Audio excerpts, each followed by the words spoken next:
Hola a todos los compañeros del misterio. Bienvenidos otro día más a Lógica y Misterio. Hoy voy a continuar y voy a leer el primer capítulo de la obra de los experimentos secretos. Espero que os guste. Dedicado a Laura, que siempre estará entre nosotros. Capítulo primero. Experiencia cercana a la muerte. 1.1. El principio de la oscuridad. Con 15 años de edad, ingreso en el Hospital Infantil de San Juan de Dios de Barcelona, octubre de 1995. Todo empezó en una época extraña, y digo esto porque en Olesa de Montserrat parece que había en aquellos años una atmósfera especial que giraba en torno al mismo tema, el ocultismo. Se decía que en el pueblo la gente se quedaba como hechizada. Casi todo el mundo, salvo los escépticos, tenía o creía haber visto o notado algo. Pero claro, también se debía a su gestión colectiva. El cementerio del pueblo y algunas casitas de la montaña fueron profanadas con rituales de lo más estremecedores. Cánticos extraños, sacrificios, plumas y sangre es lo que te encontrabas en estos enclaves. Sin embargo, yo era muy escéptico, con las ideas muy claras. No creía en nada y pasaba de todo. Me iba a una sala de máquinas recreativas que había enfrente de la plaza del Oli, o del aceite. En esos momentos tenía una vida normal, no me medicaba, no fumaba, nada extraño. El único vicio que tenía eran los videojuegos que estaban en auge en aquellos años. Lo que pasó a continuación fue de lo más inquietante, pues empezó a dolerme la cabeza. Lo que al principio parecía un dolor normal y corriente se convirtió en una pesadilla hecha realidad. Esta experiencia, vivencia o experimento conmigo mismo es algo que ocurrió por error, por accidente de la naturaleza. El caso es que yo estaba como siempre, dando una vuelta por mi barrio con unos amigos y así empezó todo. Un dolor de cabeza me invadió al principio. Luego ese dolor empezó a crecer y a crecer dentro de mí. Pasaron los días y no hacía más que empeorar hasta que ya no me pude levantar de la cama. Los dolores de cabeza, que no cesaban con ningún tipo de medicación, se convirtieron en mi terrible tortura. Estaba en el sofá de mi casa tumbado un frío día de noviembre de 1995, agonizando de dolor, con alucinaciones y con más de 40 de fiebre, cuando de repente me desmayé. Mis padres llamaron a la ambulancia, que me llevó rápidamente al hospital de San Joan de Déu de Martorell, en estado muy grave. Me quedaban tan solo unas pocas horas de vida. No es por desprestigiar la eficiencia de este hospital, pero lo cierto es que el primer profesional que me visitó dijo que tenía depresión y que me llevaran a casa, mientras estaba inconsciente y tumbado en una camilla de urgencias con 16 años de edad. Pero el doctor se había equivocado, y en ese momento mi destino estaba sentenciado.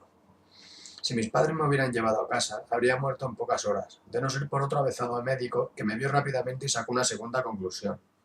Lo que descubrió fue muy sorprendente e inquietante. Tenía manchas en la cara debidas a la meningitis bacteriana decapitada, junto con una sinusitis arremetida, que habían derivado en una parálisis cerebral. Al mismo tiempo, seguía moribundo y tumbado en la camilla, inconsciente, viendo imágenes, algunas con creciente horror, como si no fuera yo el que estaba allí. La pesadilla tan solo acababa de empezar.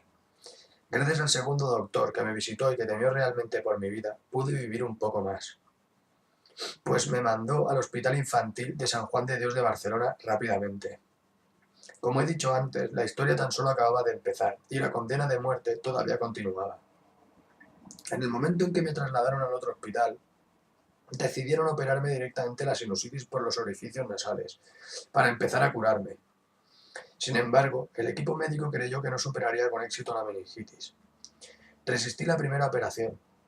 Nunca olvidaré el blanco luminoso que emitían las luces del quirófano. Las veía cuando inexplicablemente abría los ojos, sin ton ni son, durante mi profundo sueño anestésico, sin entender nada, sin sentir. Incluso podría decirse que a veces entraba en un estado de semi-inconsciencia, como si estuviera entre dos mundos diferentes o paralelos, sin tener que estar necesariamente en ninguno de ellos. No estaba ni en un sitio ni en otro, sino en la deriva y en el fin del todo o en el principio de la nada. Todo se volvió oscuro dentro de mí. Pasé varios días hablando y moviéndome a veces, algo muy extraño teniendo en cuenta que estaba inconsciente y con una parálisis casi total. Pero más que moverme, sentía que se me tensaban los brazos y las piernas. Mi corazón se estrellaba rápida y fuertemente contra mi pecho. Contra todo pronóstico, resistí la meningitis y permanecí en la UCI en vigilancia y observación constantes. Desperté al cabo de unos días, cuando me bajaron la dosis de medicación que me mantenía dormido. Miré el techo de la habitación. Tenía el único brazo que podía mover atado fuertemente, y aún no comprendía lo que me estaba sucediendo. No razonaba bien, ni tan siquiera pensaba en el miedo. No era consciente de nada, y el terrible dolor de cabeza no cesaba. Lo que más me impactó fue que intenté hablar y no me salían las palabras. No podía emitir sonido alguno. Un sentimiento indescriptible, una mezcla de impotencia y rabia se apoderó de mí. Perdí el habla y no podía articular ninguna palabra. En esos momentos no era consciente ni de mi propia vida. No podía quejarme siquiera de mi dolor, ni gritar. Nada. Todo a mi alrededor, incluido yo, era oscuro. Pasaron los días y no mejoraba. El final se acercaba, lentamente y con sigilo. Los médicos siguieron avanzando en mi caso, que cada vez se hacía más extraño y complicado. Vinieron médicos de los Estados Unidos del Hospital Children de Massachusetts a investigar, cuando se percataron de que un microorganismo proveniente de los restos de la sinusitis empezó a mutar dentro de mí y se convirtió en algo que parecía tener vida propia. Por otro lado, yo no respondía a los tratamientos, ya que lo que fuera que tenía dentro de mi cabeza era impenetrable. Asimismo, se empezó a reproducir y se movió a través del cerebro, hasta llegar a un punto casi inaccesible para la medicina, para la ciencia. Mientras tanto, yo seguía con mi inacabable tortura. Estaba esquelético, la piel blanca y con una condena hacia lo oscuro por delante. No comía, no bebía y solo me alimentaba con sondas. Perdí más de 20 kilos y el pigmento de la piel. Conectado docenas de tubos por todo mi cuerpo. Me sentía como en una novela de Edgar Allan Poe. Parece ser que mi proceso de sanación no avanzaba y mi cansancio, mi calvario y mi agonía no acababan. De nuevo los médicos detectaron complicaciones cuando se dieron cuenta de que el microbio se ubicó desde la frente o lóbulo frontal hasta el hueco que hay entre los dos hemisferios, izquierdo y derecho del cerebro. Me tocaba más ligeramente el lóbulo izquierdo, y eso me afectó a la pierna derecha. Durante 2 meses me quedé en la UCI, tumbado, esperando que me curaran del todo, pero eso no ocurría. Ahora tenía un problema añadido. Lo que fuera que había entrado dentro del cerebro y se había aposentado entre los dos hemisferios empezó a crecer, a aumentar, de tamaño. Y si no lo extirpaban inmediatamente como fuera, bien con cirugía o bien, si era posible, con medicación, mi muerte aún hubiera sido más terrorífica y dolorosa, pues me reventaría el cerebro por dentro si los médicos no actuaban pronto. Al ser un caso muy complicado y creo que único en el mundo, no querían operarme. No se querían arriesgar, ya que tenían muchas posibilidades de fallecer en la operación. Yo continuaba en mi línea, estirado en la cama, pálido y desnutrido, sin poder pensar en nada, ni comunicarme. El dolor, que no se marchaba nunca de mi interior y continuaba ininterrumpidamente las 24 horas del día, aumentaba proporcional al crecimiento de esa cosa en mi cerebro. Creía que todo estaba perdido, que no había solución posible. Cuando tuve la conciencia suficiente y la capacidad de hablar, supliqué a los médicos que me quitaran el dolor, sea como fuera, aunque eso llevara a mi muerte.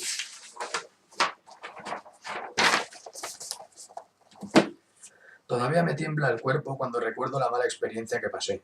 De todas formas, fui valiente, aunque el peso del dolor que me atormentaba aumentaba por momentos. Mi familia me miraba con ojos temerosos e incrédulos desde la lejanía. Temían que no sobreviviera. Tenían miedo. Tenían mucho miedo. Recuerdo a mis padres mirándome en el peor de los silencios. Recuerdo gritos estremecedores que se oían de forma continua, a mi lado, ecos incesantes de los pasos de los doctores y enfermeras, y las máquinas controladoras de los cuerpos tumbados, sonando al unísono. El tiempo pasaba y el absceso cerebral o malévolo quiste no paraba de crecer. La medicación no surtió efecto, no cabía duda de que me tenían que operar de forma inminente y así lo decidieron los doctores. Curiosamente, unos días antes de que me subieran al quirófano, le pedí un santo a mi madre para que me protegiera, y aunque no soy practicante, lo sostuve con mi mano derecha durante los 3 días y 3 noches precedentes al día del juicio final. Las palabras que aquí relato son oscuras, pero más oscuros fueron los momentos que pasé postrado en la cama y agonizando. Espero que nunca nadie, ni mi peor enemigo, pase la tortura física que sufrí, como si me encontrara en un campo de concentración sufriendo descargas eléctricas ininterrumpidamente, las 24 horas al día. El paso de los días me iba quemando por dentro. El dolor me acompañaba día a día en mi camino hacia el abismo del infinito. Me hacían pruebas a diario y me pinchaban y me conectaban a jeringas enormes incontables veces al día. No sé cómo explicar la sensación que tuve cuando me metieron en una máquina de resonancia magnética. Lo que sentí al principio fue claustrofobia. Después, al cabo de unos 30 minutos, tenía la sensación de que me iba a estallar la cabeza debido al sonido tan intenso que emitía la máquina. Todavía recuerdo ese olor tan extraño, como de radioactivo o algo parecido. Jamás lo olvidaré. Los médicos apuraron el tiempo todo lo que pudieron para darle la noticia a mis padres, que tenían que autorizarles para que me pudieran operar, ya que era menor de edad. Al fin, y después de una larga y angustiosa espera, llegó el peor o mejor día de mi vida, según como se entienda. Me subieron al quirófano de la cuarta planta y me dejaron en la puerta de entrada. Con la mirada perdida y una sensación inexplicable, me acercaba al final de todo, el túnel que nunca se acaba, la muerte, la nada. Me encontraba muy cansado, ausente con todos y conmigo mismo, moribundo y resignado, preparado para lo que fuera a ocurrir. En ese momento se me acercó un docente con una jeringuilla en la mano. Se me puso delante de mi camilla y al ver que tenía los pies destapados me preguntó: ¿Tienes frío? Un silencio vacío acompañó la pregunta, pues no respondí. El doctor me tapó los pies y me acercó hasta el interior del quirófano. Puedo recordarlo muy iluminado y los focos que tenía encima me imponían mucho. El doctor que se acercó antes volvió, pero esta vez para añadir en el suero la morfina y dormirme. Cuando levantó su brazo para anestesiarme, inexplicablemente saqué fuerzas para pedirle: por favor, no lo hagas todavía. Déjame un minuto más. Solo uno, por favor. El doctor, sorprendido, se quedó parado mirándome fijamente y me dijo: bueno, tranquilo, ahora vendré. En esos instantes, mi vida pasó en un minuto delante de mis ojos. Increíblemente y por alguna extraña razón, mi cerebro registró todas las experiencias de mi vida en pocos segundos, cientos de imágenes que volvían y se formaban delante de mí. Recuerdo perfectamente aquella situación. En 1 o 2 minutos todo pasó y me sentí un poco más aliviado y dispuesto a enfrentar lo que me esperaba. Entonces el doctor volvió y de nuevo se me quedó mirando fijamente. Pero esta vez tenía una expresión más relajada en su rostro. Olvidé mi terrorífico dolor por unos instantes y le miré fijamente yo también. El médico levantó el brazo e inyectó lentamente la morfina en el suero. Mis últimas palabras fueron: por favor, salvadme. Ya me había resignado y creía que pasaría lo peor. Me quedé mirando, como hipnotizado, las gotas de suero que caían en el catéter, cada vez más lentamente, hasta que cerré los ojos y... oscuridad, silencio, vacío y la luz, infinitamente lejana, al final del túnel.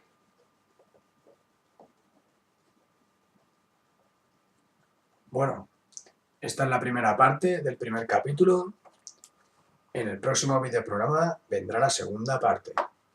Espero que os haya gustado y no os perdáis la segunda parte, que continúa y es muy, muy interesante. Un abrazo y hasta el próximo videoprograma. Adiós.